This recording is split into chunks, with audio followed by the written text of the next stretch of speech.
Un crimen atroz y una historia que se repite. Mauro Zeta. Sí, y yo digo que es un asesinato que podía haberse evitado. Claramente es un crimen que pudo haberse evitado. Breve reseña de la historia. Yasmín Chacoma tenía 11 años. En septiembre del año pasado, 2013, la matan en ese lugar que estamos viendo, en Comodoro Rivadavia. Va a un supermercado, sale, la secuestra un delincuente sexual, la ataca, la viola, la estrangula, la mata. Todo esto pasaba en Comodoro Rivadavia en septiembre, caso que cubrimos aquí por C5N. Me acuerdo que hubo una especie de pueblada, de protesta generalizada por el crimen, por lo brutal, por la hazaña aplicada y porque se trataba básicamente de una nena. Hay que matar una nena, siempre digo lo mismo, hay que matar a un menor, hay que matar a una persona, pero después hay que pasar el límite, el umbral de matar a un nene. En este caso una nena de 11 años. Bueno, lo bueno dentro de toda esta historia de terror es que trabajó la policía científica. En realidad, un área de la Procuración de la provincia trabajó y resolvió el crimen. Determinaron de forma genética quién era el asesino. Encontraron su patrón genético en el cuerpo de la víctima y, como funcionaba un banco genético, compararon ese perfil genético de la víctima con muestras del banco genético y la sorpresa fue que la persona que había atacado, violado y estrangulado a Yasmín Chacoma era un delincuente con antecedentes que lo habían condenado a 9 años de prisión por abusar sexualmente de 2 varones, de 2 adolescentes varones, también en la provincia. Le habían dado 9 años de prisión. En 2005 tenía que estar detenido. El tema es que obtuvo salidas transitorias que firmó un juez que se llama Fabio Monti. El tema es que nunca volvió. Le dieron un beneficio, tal vez el cómputo le daba, no está en discusión la legalidad de la decisión. Probablemente el cómputo le daba para salir. Volvió. Ellos pero nunca volvió. Una salida transitoria tenés que volver a la cárcel. Claro, ¿no? Y aparte a justificar el paradero. Por ejemplo, a demostrar que no te fuiste. Bueno, un típico ejemplo. ¿Y ahí que sos un prófugo?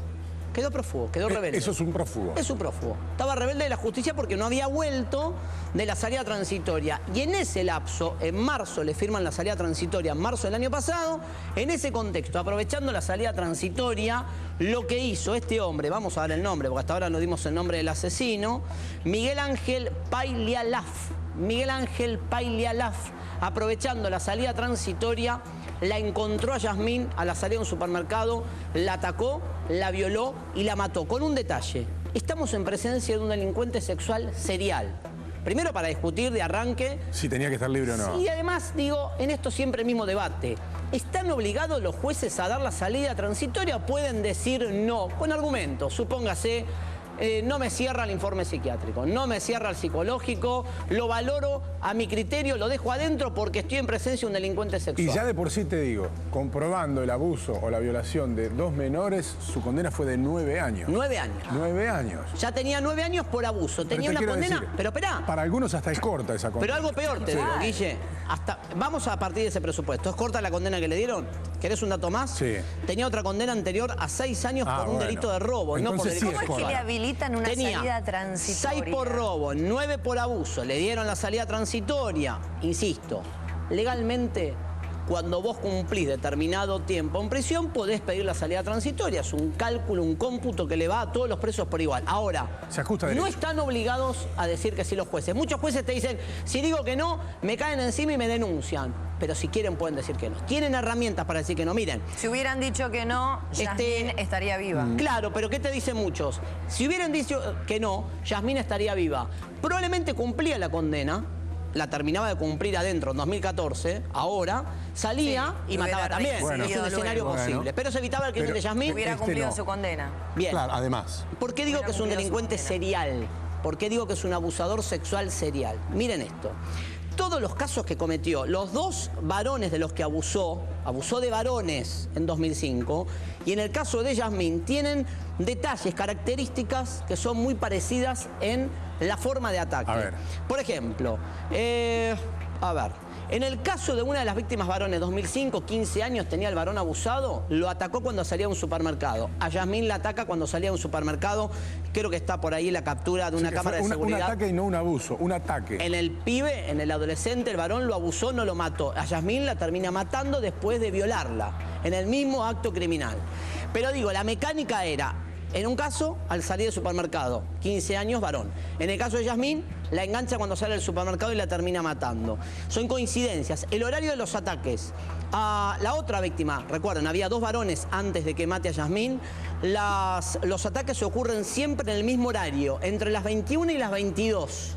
Otro detalle, los ataques fueron en el mes de septiembre. ¿Los 2 casos? Este asesinato y los 2 casos anteriores. Por eso digo que estamos en presencia, tal vez, de un delincuente sexual serial. Ahora, ¿el juez no lo vio? Cuando al juez le llegó el informe, como llegan todos los informes, la foja donde dice el preso, en este caso, vamos de nuevo con el nombre de Miguel Ángel Pailialaf, pide que le den la salida transitoria porque le corresponde, porque lleva tanto tiempo cumplido en prisión, ¿sí? El juez no sopesó, o sí, y en su criterio dijo, para mí está bien que salga igual, no miró. Hay que ver qué dice el informe psiquiátrico, pero no creo que haya sido muy favorable con esos antecedentes. O sí, porque a veces los presos se portan bien en la cárcel para lograr un muy bien 10 felicitado en prisión y lograr que los jueces le firmen la salida transitoria. Es un tema, a ver, yo insisto, cada vez que tenemos casos de estos, explota la polémica, porque muchos dicen, ¿pero para qué lo liberó? Y por otro lado yo te contesto, y muchos jueces te dicen, tengo la obligación, y yo te pongo un matiz en el medio, te digo, la ley te dice, deberá acceder a beneficios, salidas transitorias el preso que lleva cumplido tanto tiempo de la pena, salvo que un estudio le dé negativo o sea desaconsejada su libertad por parte de peritos. Ahora, cuando se trata de delitos sexuales, ¿no hay que agudizar más? ¿No hay que pasar una lupa más fina para determinar si le das o no el beneficio a un delincuente sexual que a un delincuente común? Sí, sobre todo las estadísticas están indicando que el nivel de reincidencia es muy alto. Entonces sí hay que prestarle más atención. Abre el micrófono. Algún juez te explica que no se puede dictar sentencia por suposición o por estadísticas. ¿La ley qué dice? No, la ley es clara. Es cierto. O sea, bueno, no podés presumir. No podés presumir, no podés ponerlo preso más tiempo o dejarlo de por vida porque suponés que va a reincidir. Solo que un beneficio, pero salvo que haya perpetua. Un beneficio es una alternativa, que es lo que decía. Es una alternativa. Es lo que decía Mauro al principio. El juez puede decidir no dársela. Lo que pasa es que los jueces te dicen, si yo digo que no me denuncian, porque esta es otra polémica que lo hablo con muchos jueces. El juez te dice, o los jueces te dicen, si yo no le doy la libertad que me marca la ley porque cumplió tanto tiempo de la pena, ¿qué pasa? Me caen los superiores y me dicen, señor, o la defensa, ¿por qué no lo liberó?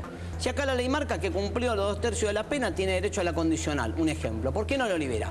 Ahora, también está en la cintura, en la muñeca, póngale el nombre que quiera de cada juez, de darse cuenta y empezar a jugar más fino. Si tenés un delincuente sexual que violó 2 pibes de 15 y 13 años en 2005, que tiene una condena anterior por robos, por lo menos que cumpla la pena completa.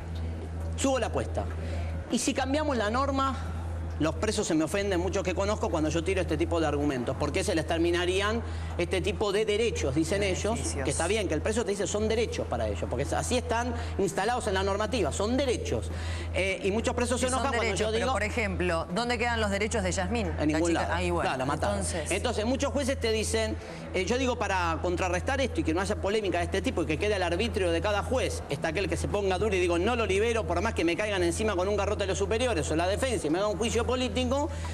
Y si modificamos la norma y decimos de una manera mucho más taxativa, clara, un ejemplo, no se le dará salida transitoria a ningún delincuente sexual con condena. Un ejemplo, pero directamente que diga, no se le dará. ¿Qué te dicen los presos? Vos lo que pedís es cambiar la ley. ¿Qué te dicen los presos con razón? Y me estás violando un derecho. Los pactos internacionales dicen otra cosa. No es tan fácil modificar la normativa en el sentido de decir, a partir de mañana no hay ningún beneficio más para... Y te va a agarrar el delincuente ladrón de banco y te va a decir, ¿por qué para el delincuente sexual? O el delincuente sexual te va a decir, ¿por qué el ladrón de banco puede salir y yo no? ¿Por qué van a hacer la discriminación en el código que uno... ¿Entienden? No es tan fácil modificar esta historia. Ahora en el medio mataron a esta nena. No, una cosa es robar un banco. O sea, yo sé que las dos cosas son delitos, pero una cosa es robar un banco y otra cosa es ir, violar a una chica, una criatura, un adolescente y pero se habla de un marco de delito y acá es lo que está escrito. Pero no puede ser el tema es la delito robar un banco que asesinar Esto vuelve a poner arriba de la mesa la inexistencia de una cadena perpetua. prisión perpetua, reclusión perpetua, pónganle el término que mejor se adecue. Allí es donde vos decís, perpetua es perpetua, no hay ni transitoria ni nada. Acá decís, tenías perpetua y salías transitoria, ¿cómo es? A ver, tenía. No son compatibles. Pero acá es distinto. Acá tenía una condena, 9 años de prisión por 2 años. La semana pasada hubo un caso de No, la semana pasada contamos el caso de Paraná, donde mataron a 2 chicos de 10 y 19 años, 2 hermanos. Un ajuste de cuentas. El que los mata es un sicario que estaba cumpliendo una perpetua y tenía salidas transitorias. Perpetua, salida transitoria. Fíjate que en el medio de la polémica se da una situación que podría marcarse como positiva, más allá de lo atroz de todo lo que estamos contando, que es la existencia de un banco genético que permitió cruzar la información para dar con el responsable, porque si no, nunca te hubieras enterado quién era. En este caso, quiero leerlo específicamente, operó lo que se llama el equipo interdisciplinario de la Procuración General, preservaron el lugar, se encontró la evidencia genética, había ADN del atacante, lo cual jugó a favor de la investigación, se mandó a hacer un cotejo al CEMPAT y ahí se comparó, lo dice textual una nota del diario El Patagónico, el ADN encontrado en la escena del crimen de Yasmín Chacoma con un registro genético de violadores de la provincia. Y surgió que se trataba del ADN positivo del condenado Pailalaf a 9 años de prisión. Cuando fueron a buscar a Pailalaf a la cárcel, dijeron, no está en la cárcel, ¿dónde está? Tiene salidas transitorias. ¿Y qué hizo? No volvió más. Te digo esto porque se generó una enorme polémica cuando en su momento las madres de chicas que habían sido violadas y asesinadas pedían el registro de violadores, porque hubo quien dijo también que no era constitucional o que no podía hacerse semejante cosa. Y en este caso no hubieran llegado nunca a él. Y tratándose de un serial, es probable que con la existencia de un banco siempre te enteres quién fue si es que deja rastro. Sí, acá llegaron, insisto, gracias a aquel banco. Es cierto, si acá no hubiese existido ese banco genético de la provincia, jamás te enterás quién es el autor material del homicidio de Yasmín Chacoma. La noticia es que hoy lo detuvieron. Todo esto que les conté termina porque hoy lo detuvieron en Puerto Madryn. Y ahora va a recibir condena por el asesinato de Yasmín. Ahí viene la Yasmín. Pregunta, claro. ¿Qué condena puede caberle por este ataque sexual? Que 9 años de nuevo, para que de nuevo salga en 9 años con una salida transitoria. O sea, anda a explicarle a la mamá de Yasmín, y te lo digo como mamá, a la mamá de Yasmín, esta nena de 11 años, de los derechos de Pailalaf. Anda a explicárselo. No, está claro. Anda a explicárselo. ¿De qué derechos me hablan? Sí. Y además, vuelvo a lo mismo. A ver, la ley dice, debe gozar o debe darse el beneficio al preso que lleva cumplido tanto tiempo. No me acuerdo bien el de salida transitoria, la ley de ejecución penal. ¿Qué marca? ¿Qué abusos decís que tenía? Sí, de dos menores, de 13 y de 15 años, dos abusos probados con condena firme. Y le dan una salida transitoria. Le dieron la transitoria. Ni bien pudo, sacar la cuenta, en marzo le dan la transitoria, no vuelve más, y en septiembre la ataca a Yasmín y la mata. Pregunto, ¿y de marzo a septiembre? ¿Qué sabemos que hizo Pailalaf? ¿Se entiende? De marzo, que salió en 2013, a septiembre pasaron 6 meses, no sé cómo es la cuenta. Bueno, ahí mató a Yasmín. ¿Y en esos 6 meses? ¿Y si en esos 6 meses cometió más delito? Entonces, la pregunta sigue siendo esta. Hay que cambiar la normativa. No tienen que acceder a salidas transitorias determinados delincuentes condenados por determinada clase de delito. Los presos se van a enojar y van a decir, ¿por qué? Si la normativa dice esto y los pactos internacionales dicen que tenemos derecho a determinado beneficio cuando cumplimos tanto tiempo de la pena. Y otra pregunta, ¿le da la salida transitoria? ¿Está en condiciones el sistema de controlar la salida transitoria? De garantizar si el tipo vuelve o no vuelve. ¿Alguien controla qué pasa con el preso en la salida transitoria? No pasó con Pailalaf, decís que no se presentó y que estaba prófugo. Bueno, y terminó matando. Algo está fallando entonces. Por eso la polémica es más amplia. Enseguida vamos a ver lo que dice la gente en Twitter, que obviamente siempre cuando pasa un hecho de esta gravedad opina. La sociedad tiene un punto de vista sobre este tipo de situaciones que son extremas, son límites, que nos llevan a la frontera misma de los pensamientos, ¿no? Evidentemente una cosa es la justicia, otra cosa es la ley y otra cosa son los sentimientos que a veces no son compatibles. ¿Cómo le va, doctor Soto? Hola, ¿qué tal, Favale? Es difícil encontrar el equilibrio entre lo que te pasa, lo que sentís, lo emocional, con lo que dice la ley, ¿no? Justamente, para eso está la ley, para sacar lo emocional de lado, para ser objetivo, para hacer algo que sirva como regla, que sepamos que va a ser algo en que podemos confiar. Es verdad que hay convenios internacionales que hablan de la libertad durante el proceso, pero un momento, acá, en Finlandia, en Nueva York, en Londres, en París, si una persona está acusada de un delito grave, con peligro de que se fugue, con peligrosidad en el sentido de que pueda obstaculizar el proceso, impedir la investigación, esto lo dicen todos los pactos y convenios internacionales, no se da la libertad. ¿Y entonces? Ese es el tema. Cuando no hay una normativa clara, o peor aún, hay una normativa y no se cumple. Entonces, cuando no se cumple y se dan libertades así al voleo, porque realmente hay muchas libertades que se dan así, pasan estas cosas. Algunas, como dice muy bien Mauro Zeta, nos enteramos porque encontraron el ADN o porque lo detuvieron por un hecho, pero la cantidad de hechos que hay inmediatamente que salen en libertad, y es verdad que muchos presos se pueden enojar o familiares, pero esta es la realidad que estamos viviendo. Cumpliendo con lo que debería haber, deberíamos tener, con la ley que tenemos, nomás Favalé, no cambiándola, deberíamos tener, tenemos más o menos 80.000 presos en todo el país.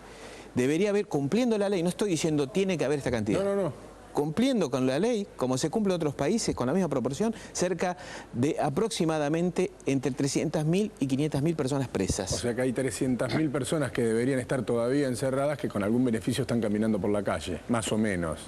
Digo esto porque en Estados Unidos, con un sistema legal inclusive más benigno que el nuestro en lo procesal, hay cerca de 2 millones de personas detenidas. Está bien que ellos son muchos más habitantes, ahora, ¿no? pero esto va en sentido de lo que suele decir Gastón, sí. ¿no? ¿Por qué cuando te dicen 2 años no vas preso 2 años? ¿Por qué cuando te dicen 5 años no vas preso 5 años? Sí, ¿no? y para subir la apuesta, digo, en este sentido, doctor, a ver, los jueces, y se lo pregunto, yo por ahí estoy equivocado, ¿están o no están obligados a la transitoria? Pueden decir no. A ver, ¿qué dice usted? Ese es el problema. No están obligados a darla ni a negarla. No están obligados a negarla, pero no están obligados a darla. Ahora, pueden darla y pueden negarse. El tema está en que con esa facultad hay jueces en que sistemáticamente niegan las libertades transitorias, no la dan las morigeradas. ¿Qué es libertad transitoria? ¿Qué es morigerada? Si la gente entiende. Morigerada es en prisión o la pulserita, que está aprobado que tiene fallas por todos lados, los dos sistemas, más todavía la pulsera magnética. Y la transitoria es cuando todavía no puede tener la libertad condicional, que se da con 2/3 de la pena, o sea, dividido en 3 la pena. Si fuera 9 años, dividido 3 es ¿Hay que tenés 6. que ir y volver? En la transitoria, hoy, por ejemplo, pide un permiso para algo. El detenido pide un permiso, ir y volver, exactamente. Por ejemplo, por la enfermedad de un familiar. Hace un tiempo acá en este programa, se vio por todo el país, una persona estaba detenida, salió con un permiso transitorio, y tenía una custodia, iba a ver a una persona que estaba internada, te acordarás, Mauro Zeta, y le dio unas empanadas con un somnífero al custodio y salió en libertad. Walter Broughton, todavía está prófugo, violador serial de la zona oeste. Exactamente, por una salida transitoria. Estas salidas transitorias en otros países son muy reguladas. Pero las controla alguien, esa es la pregunta de fondo. El juez, está bien, en este caso el juez entendió que le daba el cómputo para darla. Ahora, ¿el juez garantiza que el preso que goza de la salida transitoria vuelva a dormir a la cárcel cuando tiene que dormir? ¿Hay algún sistema de alguien que sigue a la persona durante las horas que está con la salida transitoria? Si no, no tiene sentido de la normativa, digamos, si nadie lo controla. Hay dos grandes sistemas, uno en el nivel nacional, que es Capital Federal, la Justicia Federal en el interior del país, y otra en cada provincia. Por ejemplo, provincia de Buenos Aires, la más importante, la más grande del país. En Capital Federal está lo que se llama el patronato de liberados. Se llama patronato de liberados. Ya un nombre viejo, ¿no? Patronato no se usa más. Está colapsado. Da la idea de que esto no tiene un ayornamiento hace más de 50, 60, 70 años. Ya está por el nombre, ¿no? Exactamente, patronato de liberados. Como patronato en la infancia, ¿te acordás que no existe más? Bueno. ¿Qué hacía antes el patronato de liberados? Controlaba a cada liberado en la libertad condicional para ver si conseguía trabajo, que no recaiga en el delito, que no incurra en el alcoholismo. Pero con 250.000 tipos en esta circunstancia, ¿quién los controla? ¿Necesitas 250.000 asistentes? Ojalá fueran 250.000. Yo hablé de detenidos. La proporción en relación a imputados es terrible. Entonces, ¿qué hacen hoy? Por ejemplo, un ejemplo con esto lo van a ilustrar. Se van a dar cuenta. Hay es probation. La probation es hacer tareas comunitarias en vez de una condena, en vez de un proceso. Antes lo controlaban. Cuando la Corte lo extendió a casi todos los hechos, no controlan nada. Cuando digo nada, no controlan nada. No pueden, no dan abasto, es imposible. Espérame un segundo, porque la gente está participando en Twitter, Mari. Así es, @C5N es el usuario del canal, numeral salida transitoria, es el hashtag que utilizamos para que ustedes puedan dejar su mensaje, su opinión, para que puedan participar de este debate. Julieta dice, la salida transitoria es la vuelta al delito. Los jueces tienen que reflexionar. Carlos Esteban dice, si se dice que los violadores siempre reinciden, ¿por qué los dejan salir entonces? Otro de los mensajes que llega al hashtag numeral salida transitoria es el de Harry, que dice: qué sinvergüenzas que son, ¿por qué no se compran una vida y estudia o trabaja? Gastón Ávila dice: salida transitoria significa libertad para los presos. Eso implica hacer lo que ellos quieren. Florencia Miquia dice: no a las salidas transitorias. Los mensajes de la gente, y ustedes también pueden opinar, comentar y participar. Numeral salida transitoria, @C5N. ¿Quién los controla, la pregunta, Mauro? Bueno, ahí ya contestó Soto que nadie. Ahora, insisto, si el juez sabe que nadie lo controla, no puede poner como argumento, si bien al preso, en este caso Pailalaf, le correspondería la salida transitoria, no se lo otorgo porque no tengo garantía de que vuelva a prisión. ¿No puede ser un fundamento de un juez para rechazarla, autor? Por supuesto. De hecho, cuando hay respecto de las salidas transitorias o por cuestiones de enfermedad, que dicen que el servicio penitenciario, que es verdad, no le da la medicación o el tratamiento, ellos le obligan al servicio penitenciario porque no tienen seguridad de que no existe una fuga o que no exista, y a veces lo escriben así. Por supuesto, tenés razón. Debería decirse así cuando hay un sistema que está totalmente sobrepasado. Se usa decir colapsado, es sobrepasado. En provincia de Buenos Aires es peor aún, porque ni siquiera hay un seguimiento ni las detenciones domiciliarias. ¿Te acordás de Barreda, que estaba detenido? Había salido a comprar una medicación, bueno, él arguyó que había salido a comprar una medicación y volvió porque tiene una enfermedad crónica, y alguien lo vio y lo denunció y dijo: bueno, yo salí porque era una emergencia. Parece que fue cierto, Está bien, pero demostró que nadie lo estaba controlando. Exactamente, no, es que no tienen ningún control. Cuando digo no tienen, no es que digo, bueno, tienen poco. No tienen, no hay una consigna en cada lugar donde hay un detenido en prisión domiciliaria, por ejemplo. Ahora, la salida transitoria es igual. Usted de los que cree, como decíamos recién con Favale, hay una discusión abierta sobre esto, que el delincuente sexual inevitablemente reincide, o hay alternativa de que no pase esto. Porque en este caso hablamos de un condenado a 9 años de prisión por 2 abusos sexuales contra menores varones, 2005. Le dan la transitoria en marzo de 2013, sale y comete el ataque sexual seguido de homicidio. Para usted, por lo que pudo leer, por lo que estudió y demás, ¿existe o no existe la chance que un delincuente sexual se cure? El delincuente sexual abarca distintas acciones, distintos delitos. El abuso simple, por ejemplo, en una punta, y la violación seguida de muerte en la otra punta. Sí. En toda una gama de abuso sexual.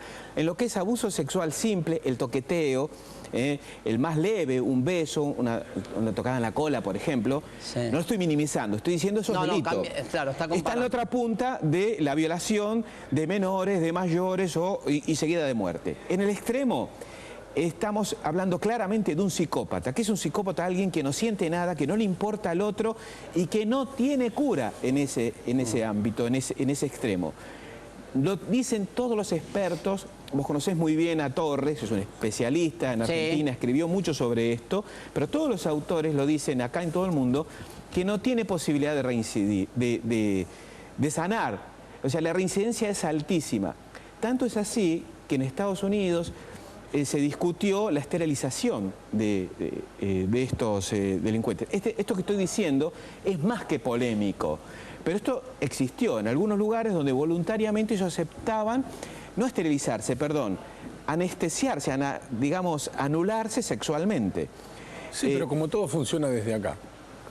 Sí, claro, no es una físico, es psíquico el problema. Uno lo puede castrar si quiere, pero va a seguir actuando igual, porque el problema está acá. Ahora, ¿qué meritúan los jueces, doctor? Digo, ¿los informes penitenciarios sirven para algo? Estoy pensando cómo el juez podría decir que no, porque muchos jueces me dicen, yo no digo que no, porque después tengo una denuncia. Esa es buena. Entonces, ¿puede decir que no? Claro, digo, ¿de dónde pueden agarrarse para decir que no? El informe penitenciario, sabemos que los delincuentes sexuales en la cárcel, le pregunto, son los que mejor se portan, tienen 10, muy bien felicitado. ¿Cómo hace el juez para decir que no y evitar tener una denuncia? Le pueden meter una denuncia por privación ilegal de la libertad contra un delincuente, un condenado que merece por la cantidad de años salir. ¿Cómo hacen para decir que no?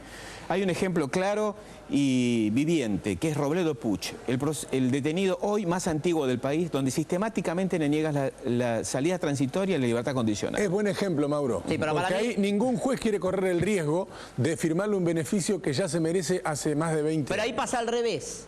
probablemente Robledo Puig, comparativamente con todos estos casos que estamos contando, lo merezca, esté más cerca y tenga más elementos técnicos de cómputo para salir que este tipo que tenía 9 años por abuso sexual y le dieron la libertad. Pero nadie se anima a poner el gancho. ¿Quién le firma la libertad a Robledo Puig? Bueno, pero eso prueba, Favale, que se puede hacer. Que se puede, ahí está. Que perfectamente pueden decir razón. que no están obligados de ninguna manera.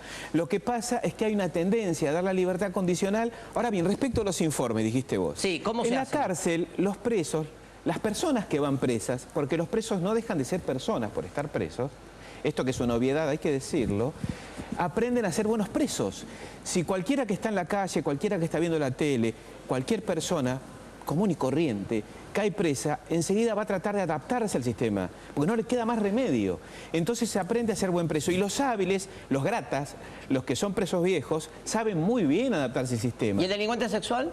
El delincuente sexual es el que primero se adapta, es el que es más fácil el que se adapta, porque no es el tipo generalmente conflictivo. Uno piensa en delincuente sexual y piensa en un monstruo. No, es la persona común y corriente con una cara normal. Es más, si uno ve los libros y ve las fotos, a veces hasta tienen cara de bueno. Uno dice, ¿cómo? ¿Puede ser? Sí, claro, no tiene nada que ver. Uno puede tener cara de loco y no ser un loco, y cara de bueno y no ser bueno. Entonces eso se adaptan. El tema está en que los informes que da el servicio penitenciario son muy elementales. Y hay, en lo que se reformó ahora en el Código Procesal Penal, exige que en los delitos sexuales haya un informe específico. Pero lo mismo, no es vinculante para el juez. Esto fue una modificación, a ver si me corrige. ¿Se acuerdan el caso de Soledad Barnia, la chica que matan en Caballito? Sí, claro. Que la mata un delincuente sexual que vivía en su mismo edificio, 2 pisos más abajo, va con el pretexto de pedirle algo. El tipo había maquinado ya, era un delincuente sexual condenado a 12, 13 años de prisión por un abuso. Le habían dado justamente la salida transitoria al juez Axel López. Va con un pretexto a la casa de Soledad Barnia. Se había dado máquina en su casa mirando películas pornográficas. Entra, la quiere abusar y la mata a Soledad. Creo, corríjame doctor, que por un pedido que hizo la familia de Soledad Barnia, una presentación a través de un abogado y demás, se logró una modificación a esta ley de ejecución penal, que es la forma en que los presos cumplen la pena, y se buscó o se afirmó que tiene que haber más requisitos para que salgan los delincuentes sexuales. Déjame no sé cómo está una cosa planteado más eso. que recién pasó de largo y que dijo el doctor Soto. Lo que diga un psiquiatra, por ejemplo, en el informe de uno de estos individuos, no es vinculante. Es decir, decide el juez. Aunque el informe te diga es un fenómeno, no va a violar más, el juez decide si... Bueno, pero mirá lo que pasó con el juez Axel López. Perdón, lo que pasó con el juez Axel López. Justamente, en el caso de Axel López, le da la libertad a un taxista, Juan Ernesto Cabeza, condenado por abuso, por violación serial acá en la capital federal, 24 años de prisión. Sí. El juez le pide un informe a un perito del Chaco para que dé su dictamen acerca del preso. El perito del Chaco dice no está en condiciones de salir y el juez lo deja en libertad igual. Sale y mata a Tatiana Coloxieque en Chaco en un ataque sexual. Entonces estamos en un problema, porque los jueces por un lado están actuando legalmente, porque la ley dice usted está actuando legalmente si le da la libertad. Y por otro lado vemos que cuando liberan, le dan la transitoria a delincuentes sexuales, hay muchos casos que los tipos terminan subiendo la apuesta, dejan de abusar para terminar abusando y matando. Yo tengo una opinión personal respecto de esto, lo digo por mí, me hago cargo. Es verdad que legalmente la actuación del juez se cumple con la ley en la forma, porque en realidad si un especialista y del servicio penitenciario, que no son los peritos de parte ni el cuerpo médico forense, son médicos, son psiquiatras, ok, pero no es lo mismo, mucho más profundo, otro estudio que el que hace en el servicio penitenciario. Y le dicen, no, señor juez, no está en condiciones, es como decirle en una autopsia, mire, murió ahorcada, y ellos digan, bueno, para mí murió por suicidio. Entonces no sé si están legalmente, si le están diciendo, mire, es peligroso, y le pide el informe, ¿por qué se lo pide? A mí lo que me parece es que se rompe el espíritu, filosóficamente hablando, se rompe el espíritu de la ley. Para lo que se escribió, totalmente, digamos, ¿no? Totalmente. Sí, Cuando vos dejás salir a un tipo que tiene un informe negativo, estás rompiendo el espíritu para lo que fue creado. Hay una reforma del Código Penal en proyecto, muy polémico, con algunas cosas que no comparto y otras que sí. Por ejemplo, es terminar con la libertad condicional. Vamos a ver cómo funciona, ¿no? ¿Para todos los delitos? Para todos los delitos. Que termine la libertad condicional. O sea, que la pena, vamos a ver cómo se cumple, porque después vamos a depender de los jueces. Que vaya preso. Antes era, ¿cuándo digo antes? No cuando en la época de la colonia. en la época de cuando nuestros padres eran chicos, o nuestros abuelos, lo condenaban a 6 meses, iban 6 meses preso, como dice el Código Penal. 7 meses, 7 meses. Ya no existen más condenas de prisión real a la cárcel de menos de 3 años. Eso es lo que se pregunta Gastón Recondo todos los días. ¿Por qué cuando te dan un año no vas un año? ¿Por qué cuando te dan un año y medio no vas un año y medio? En Finlandia, Recondo, y en Uruguay, Montevideo, te condenan a 6 meses. Lo mismo... a 3 días. Exactamente, a días también, porque hay contravenciones que son cárcel de contraventores. Bueno, Devoto era cárcel de contraventores, era nada más que para contraventores, lo que hacían escándalo público, y daban 2, 3 días, 24 horas. Te daban 6 meses, vas 6 meses. Empezó a cambiar esto, más o menos, no fue un día para el otro, más o menos empezó a cambiar a partir de la década del 50, hasta el 40, 50 había gente que iba 24 horas, como estamos hablando. Después empezó a dejarse de lado, del 70 para acá cada vez menos, y luego nunca más hubo penas de cumplir a menos de 3 años. Hubo algunos jueces que la dictaron, y que dijeron, lo condeno a 1 año y cumplir, por ejemplo. Recuerdo la última que yo sé, Mauro, es la de un juez, no me acuerdo el nombre ahora, que hace 5 años condenó a un colectivero por homicidio culposo a cumplir 1 año. Apeló y la Cámara lo revocó. Sí, son los menos. Claro, no existe. Pero el código que dice, lo que dice la ley, Favale le dijo bien, se cambia el espíritu. Claro, la ley dice, cuando dice el hurto simple, por ejemplo, de 6 meses a 2 años, es porque es 6 meses. No condicional, o sea, de figurilla. En el nuevo proyecto que hay, se saca la libertad condicional y se establecen las alternativas. Vamos a ver cómo funciona, pero está bien. O sea, pero sigue siendo escarcelable en menos de 3 años. Totalmente. Y no solamente eso, se extendió más todavía, porque durante el proceso, antes si la pena en expectativa, la amenaza de pena, se hablaba de delitos, de hecho sigue el código igual, no se cambió, interpretan otra cosa, el código sigue siendo el mismo. Antes, y dice actualmente, si hay un delito cuya pena mínima supera los 3 años, preso directamente. Y se hablaba de delitos escarcelables y no escarcelables. Empezó a cambiar con un fallo que se llama Barbarás de la Sala Primera en el 2004, y a partir de eso se dijo, no importa lo que diga la ley, si no hay peligro de fuga ni que se impida la investigación, en libertad.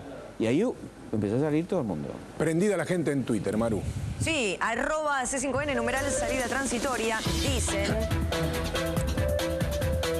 y opinan al respecto.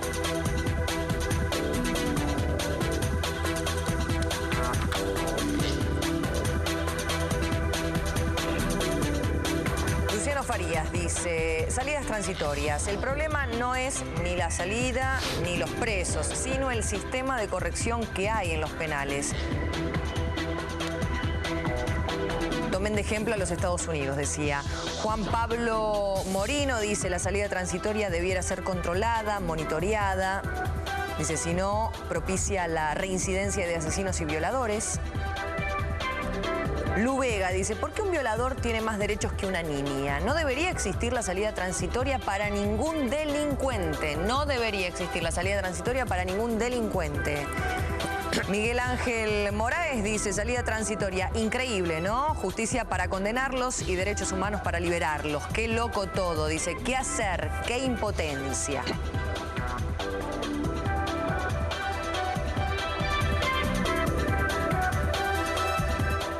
Querría aclarar, si permiso, ¿no? Respecto de los Twitter.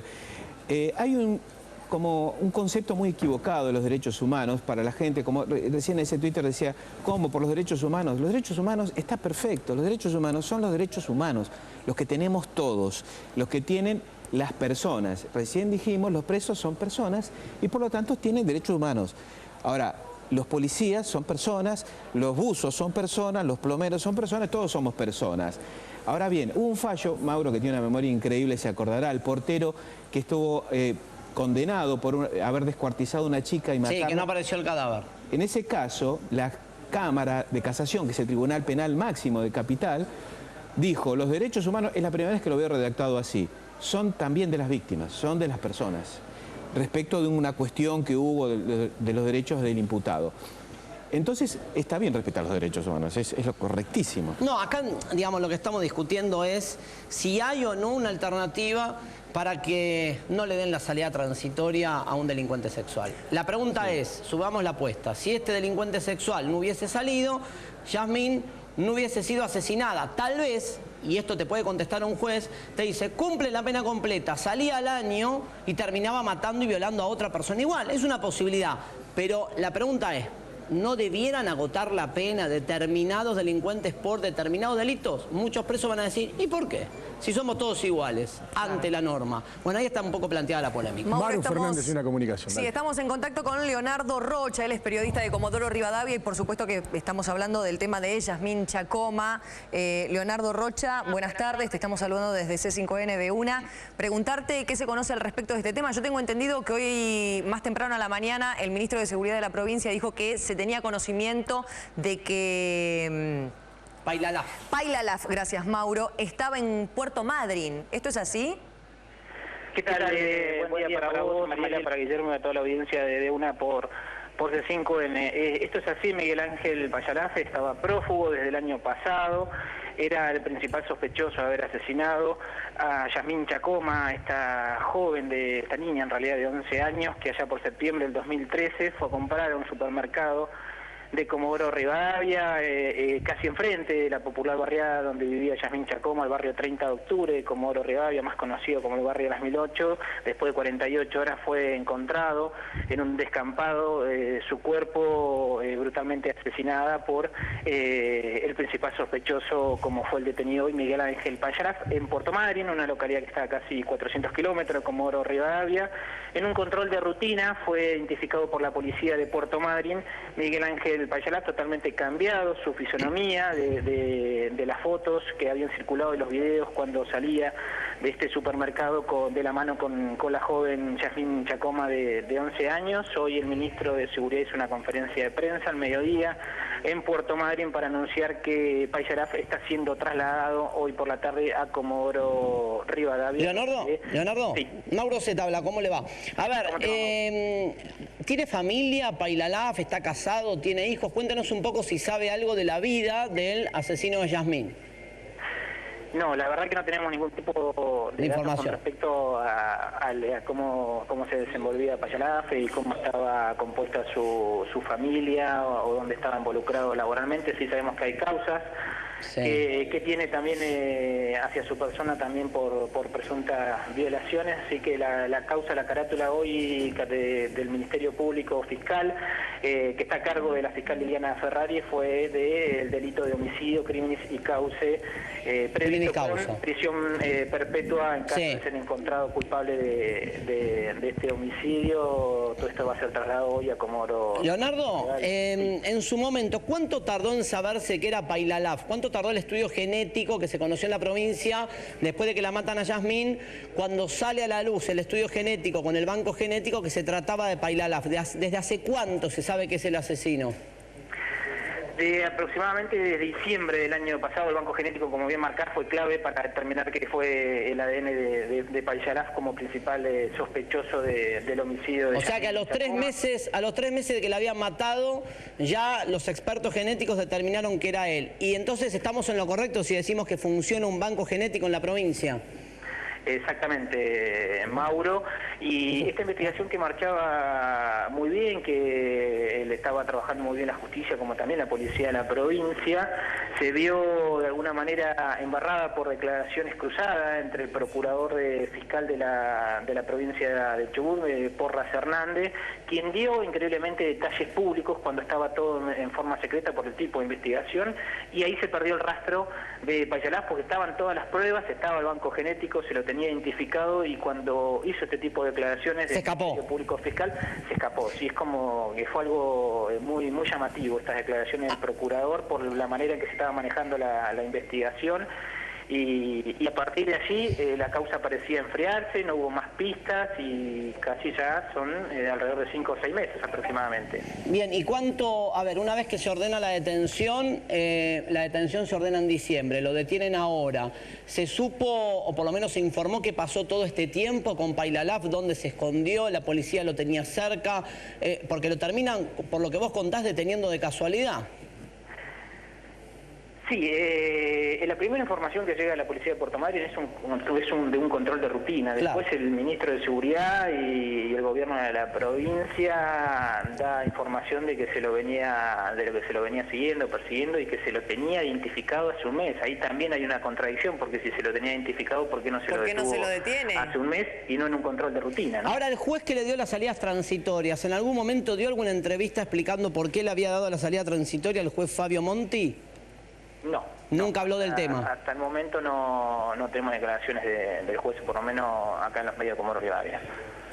Leonardo, entonces podemos decir que en este momento Pailalaf está siendo trasladado a Comodoro Rivadavia para, bueno, someterse al juicio que corresponde por el tema del asesinato de Yasmín Chacoma. Así es, para complementar la información, la audiencia de apertura de investigación y el control va a ser en las próximas horas aquí en la urbe de Perdera, en Comodoro Rivadavia, una vez que sea trasladado desde Puerto Madryn a 400 kilómetros de Comodoro Rivadavia, Pailalaf aquí a Comodoro, después de lo que ha dispuesto el ministro de Seguridad, José Glisky, hoy en Puerto Madryn. Leonardo Rocha, periodista de Comodoro Rivadavia, muchísimas gracias por habernos atendido. Un saludo grande a toda la audiencia. Hasta luego. La polémica está instalada, es un tema que lamentablemente ha ocupado mucho espacio en los últimos tiempos, porque casi siempre terminan con un crimen, y eso es lo doloroso, Soto, y a lo mejor se puede cambiar. Usted dice, está en las manos de los jueces, está en manos de los jueces la decisión. La ley es clara al respecto. Sí, sí, por supuesto. En los dos casos es clara. Claro, todo se puede mejorar, todo se puede empeorar también, ¿eh? Pero todo se puede mejorar. Por ejemplo, vemos que en esta provincia, Neuquén, ¿no?, hay un banco de datos genéticos. ¿Qué es un banco de datos genéticos? Tomar información de la población, por ejemplo la población carcelaria, pero puede ser de toda la población, y sacar el ADN, así como tenemos el número de documento. Ahora cuando se saca el DNI, se saca no solamente la huella dactilar, sino se saca una foto, se saca un encuadre de los rasgos de la persona para tratar de tener una mejor identificación. Perfectamente se podría utilizar el ADN y saber quién es una persona. Sí, los tiempos han cambiado, es más información. Claro, en Córdoba también hay un banco de datos genético. Entonces, teniendo eso, claro, pues tiene que funcionar. Acá lo habían identificado y no lo habían detenido. Fallaron también, pero una vez que en un control de rutina lo detuvieron... Bueno, pero este caso sin el banco genético por ahí no se resolvía más, ¿eh? No. Estoy pensando como otros tantos casos. Si acá no tenías un banco genético que dijera, no sé, la muestra tanto, pertenece al condenado Pailalaf por el delito de abuso sexual, en 2 casos, condena 9 años de prisión, no tenías con qué cotejar. De hecho, lo vamos a hablar en un rato. Está pasando ahora en Junín. Exacto. En Junín hay un asesino serial que lo vamos a charlar en un rato. No sabemos quién es. Claro, tenés 2 perfiles genéticos que coinciden en 2 ataques del matador, pero no tienen nombre y apellido. Porque justamente no hay un perfil, no hay un banco que funcione y que tenga ya cargado, tal vez, si fuera un tipo con antecedentes o no, cargado ese perfil genético. Enseguida vamos a hablar de ese misterio. Doctor Soto, gracias por haber venido. Por favor, gracias a ustedes.